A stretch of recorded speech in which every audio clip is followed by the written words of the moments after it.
একটি বনের ধারে বানর আর শিয়াল মিলে একটি মিষ্টির হাঁড়ি খুঁজে পেল। হাঁড়িতে ছিল মাত্র কয়েকটা রসগোল্লা। কৃপণ বানর ভাবল এই রসগোল্লা সে একাই খাবে।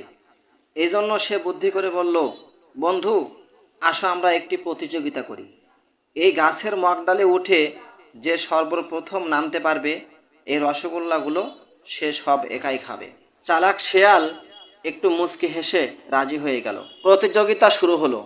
বানর তো এক লাফে গাছের মগডালে উঠে বসলো আর শেয়াল নিচে থাকলো। বানর বলল, বন্ধু, তুমি উপরে উঠে আসো। কিন্তু কে শোনে কার কথা?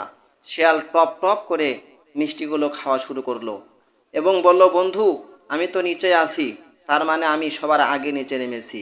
আমি রসগোল্লা খাইতে আসি, তুমি নিচে নামো, তাড়াতাড়ি আসো। বানর যখন তড়িৎঘড়ি করে নিচে নামলো, সে দেখলো রসগোল্লার হাড়ি একদম খালি। চালাক শেয়াল পেট চাপড়ে হাসতে হাসতে লাফাতে লাফাতে বনের দিকে দৌড় দিল আর মুখ ভেসকিয়ে বলল, বন্ধু, গাছের মগডালে উঠে কসরত দেখালেই পেট ভরে না, মাঝে মধ্যে মাটিতে নেমেও পেট ভরাতে হয়।